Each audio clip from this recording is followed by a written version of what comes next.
दफन 56। भोर की हल्की रोशनी खिड़की से झांक रही थी जब अनामिका अपने कमरे की बालकनी में बैठी, गर्म चाय की प्याली हाथ में लिए दूर क्षितिज को निहार रही थी।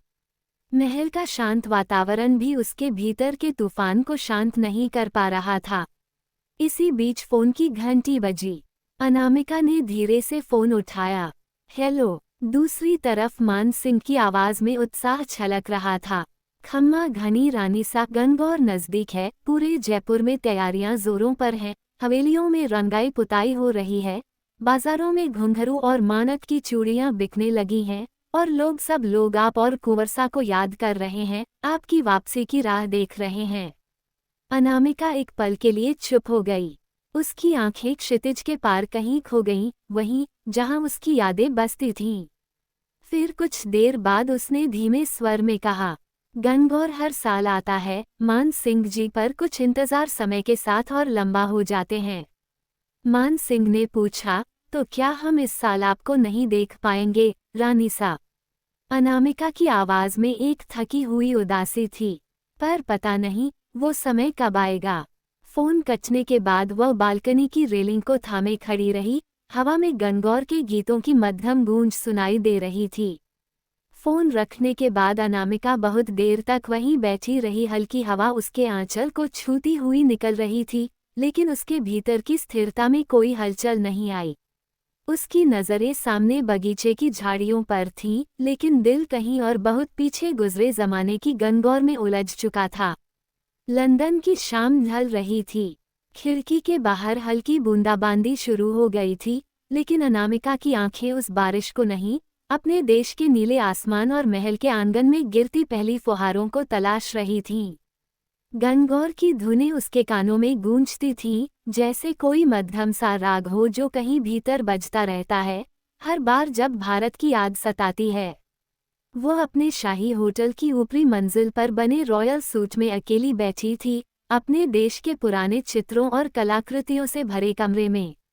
हाथ में वही मिट्टी से सना छोटा सा गणगौर का खिलौना था, जो बचपन में उसने अपनी माँ के साथ बनाया था और जिसे वह सदैव अपने साथ रखती थी और लंदन लाते समय चुपचाप बैग में रख लिया था। वो समय जब गणगौर के आने से पहले ही पूरा महल जाग उठता था। हर कोना जैसे त्योहार की आहट से खिल उठता, दीवारों पर पारंपरिक बंधनवार सजते, खिड़कियों पर रेशमी पर्दे बदल दिए जाते। शाही महिलाएं रंग बिरंगे घाघरे पहनकर गीतों की रिहर्सल करती और महल की बाइयां महकते फूलों से थैलियां भरकर लाती। अनामिका की आंखों के सामने दृश्य तैरने लगे। आंगन में झूमती औरतें, हाथों में पूजा की थाल, लहराते हुए दुपट्टे, और उनके बीच में नन्ही तेजस्वनी जिसके हाथों में पहली बार मेहंदी लग रही थी। दोनों कुंवरसा राजसी शान के साथ पूरी परंपरा निभाते थे, गणगौर की मूर्ति के आगे सिर झुकाते और फिर वह सबकी आरती करती। महल के हर शख्स की आंखों में उस दिन विशेष चमक होती। राजपरिवार की झांकी देखने के लिए तो जैसे पूरा जयपुर उमड़ पड़ता था। शाही बग्घी, रजवाड़ों का लाव लश्कर, घोड़े, पालकियां और बीच में रानी अनामिका, सोने की कढ़ाई वाला घाघरा पहने, सिर पर दुपट्टा संभाले, सबको निहारे जाती थीं। लोग कहते थे ऐसी रानी साहिबा तो आज के ज़माने में कहाँ होती है। पर अब सब कुछ जैसे धुंधला पड़ गया था। अनामिका की आंखों की नमी बढ़ गई थी।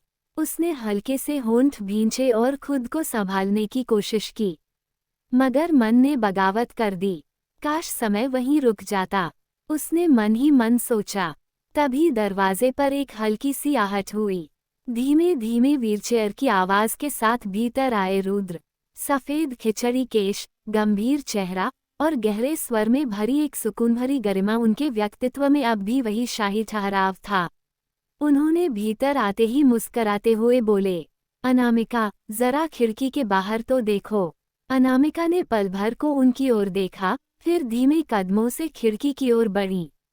खिड़की का पर्दा हटाया गया और जैसे ही नजरों ने बाहर झांका, अनामिका की सांसें थम सी गईं। पूरा महल दियों से सजा था। बालकनियों में झिलमिलाते दीपों की कतारें, महल की छत पर उड़ते रंग बिरंगे झंडे, हर कोने से झांकती पुष्पमालाएं और सामने आंगन में गंगौर माता की झांकी, मानो राजस्थान के कण कण को लंदन में जीवित कर दिया गया हो। आज की रात मैंने सिर्फ तुम्हारे लिए सजवाई है, रुद्र ने धीमे से कहा। उनकी आवाज में वर्षों की तपिश और आज की राहत साथ साथ बह रही थी। मैं जानता हूँ, तुम्हारा दिल आज भी वही है, राजस्थान की उन रातों में जहाँ हर दीप में तुम्हारी आत्मा बसती थी। अनामिका की आंखें भर आईं, लेकिन उनके होठों पर एक मुस्कान लौट आई थी, वही पुरानी, राजसी, सौम्य मुस्कान, जो वर्षों से बस दिखावे में रह गई थी। नीचे से तब ढोल की धीमी थाप सुनाई देने लगी, जैसे महल की आत्मा खुद कह रही हो, गंगौर पूजन आयो है, रानी सा हिवड़े पधारो। कमरे की हल्की नीली रोशनी में माहिरा अब भी बेहोश पड़ी थी। मॉनिटर पर चलती हल्की बीप की आवाज़ उस शांति को और गहराती जा रही थी, जो बाहर पुलिस की मौजूदगी से टूट चुकी थी। Inspector P.K. चौधरी, जो अभी अभी अनिकेत से खरी खोटी सुन चुका था, अब कुछ दूरी पर खड़ा अपनी बेशर्म फितरत के रंग में लौटने लगा था। उसके चेहरे पर गंभीरता का कोई चिन्ह नहीं बचा था, बल्कि एक अजीब सी चालाक मुस्कान फैल रही थी। उसने गब्बर की ओर झुककर फुसफुसाते हुए कहा, ए गब्बर, ध्यान से देख, इस छोरी ने पहले दिन का रौब आज भूल गया सा। उस दिन जितनी सुंदर लग रही थी, आज तो ऐसे जैसे मुरझाया हुआ फूल हो गया हो। गब्बर अपनी मूर्खता में मुस्कुराया और धीमी आवाज में बोला, बिल्कुल सही कह रहा है साहब, उस दिन जो चमक थी, आज कुछ कम लग रही से। दोनों ने एक दूसरे की ओर देखकर हल्की सी बेशर्म हंसी हंसी, एक निंदनीय और बेहूदगी से भरी हंसी, जो उस माहौल की गरिमा पर कलंक की तरह गिर रही थी। लेकिन वे नहीं जानते थे कि दरवाजे के ठीक पास जॉन खड़ा था। वह चुपचाप उनकी बातें सुन चुका था। उसके चेहरे पर गुस्से की लहर दौड़ गई, लेकिन उसने तुरंत कुछ नहीं कहा। उसने खुद को रोका, क्योंकि ये मामला सिर्फ गुस्से का नहीं था, यह अब एक बड़ा मोर्चा था। उसने धीरे से जेब से फोन निकाला और रिकॉर्ड बटन दबा दिया। जैसे जैसे ये केस आगे बढ़ेगा, ऐसे लोगों की असलियत सामने लानी ही होगी, उसने मन ही मन कहा और बाहर निकल गया। जॉन ने जैसे ही वो बेहूदी और अपमानजनक फुसफुसाहट सुनी, उसके चेहरे की मांसपेशियां खींच गईं। वो पल भर को वहां खड़ा रहा, गुस्से में उबलते हुए, लेकिन फिर खुद को संयत करते हुए आगे की योजना सोच ली। इन दोनों को उसी गंध में डुबाना होगा जिसमें ये दूसरों को धकेलते हैं, उसने ठंडी दृढ़ता से सोचा। जॉन बाहर निकला, सीधे अपनी कार तक गया।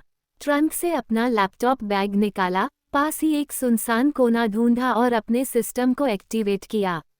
उसके पास पहले से ही एक शैडो सेंडर प्रोटोकॉल नाम का एक खास प्रोग्राम था, एक एन्क्रिप्टेड, अनट्रेसेबल सवचैन, जो किसी भी मीडिया फाइल को ऐसे भेजता था कि स्रोत का कोई पता न लगाया जा सके। उसने फ़ोन से ऑडियो क्लिप को एक्सट्रैक्ट किया। P.K. चौधरी और गब्बर की आवाज़ें साफ थीं। ए गब्बर, ध्यान से देख, इस छोरी ने बिल्कुल सही कह रहा है साहब। फाइल को internal misconduct, code blue female victim abuse recording नाम से सेव किया और शैडो सेंडर में डाला।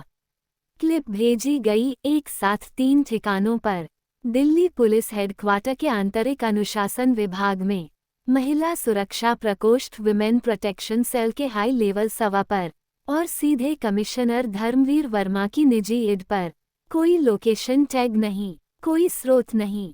फाइल का एन्क्रिप्शन इतना मजबूत कि एक दिन में कोई साइबर टीम भी उसका ओरिजिन नहीं पकड़ सकती थी। फाइल भेजते ही जॉन ने गहरी सांस ली। अब उसने सिर ऊपर उठाया और मन ही मन बोला, खेल शुरू हो गया है चौधरी, अब तुझ पर भी नज़र रखी जाएगी और शायद अगली बार तू किसी अस्पताल में नहीं बल्कि खुद कटघरे में खड़ा होगा। फ़ोन को स्विच ऑफ कर उसने चुपचाप उसे बैग में रख दिया और वापस माहिरा के वार्ड की ओर चल पड़ा, एकदम सामान्य चाल में, जैसे कुछ हुआ ही न हो। अंदर आईसीयू में नज़ीफ ड्रिप चेक कर रही थी और माहिरा उसी नर्म नींद में थी। लेकिन बाहर की हवा अब बदल चुकी थी और कहीं दूर दिल्ली पुलिस के एक कॉन्फ्रेंस रूम में एक मैसेज फ्लैश हुआ। Anonymous source, internal abuse report received, level red. अभी सूरज पूरी तरह निकला भी नहीं था लेकिन हॉस्पिटल का माहौल हलचल से भर चुका था। आईसीयू के बाहर पुलिस के कुछ नए चेहरे दिखाई दे रहे थे। उनमें अनुशासन था, आंखों में सजगता और चाल में सलीका। आईसीयू के बाहर खड़े पी.के. चौधरी और गब्बर का चेहरा जैसे उतर गया हो। चौधरी अभी तक समझ भी नहीं पाया था कि ऊपर से अचानक कौन सी आंधी आई है। तभी बाहर से सफेद स्कॉर्पियो गाड़ी हॉस्पिटल परिसर में दाखिल हुई। नंबर प्लेट पर सिर्फ एक चीज चमक रही थी, महिला सुरक्षा प्रकोष्ठ। दिल्ली पुलिस आखिर एंट्री हो रही थी। एसीपी मुकेश कंवर की कहानी आगे जारी रहेगी। कहानी पसंद आने पर लाइक करें, सब्सक्राइब करें और अपने मित्रों से साझा करना न भूले। धन्यवाद।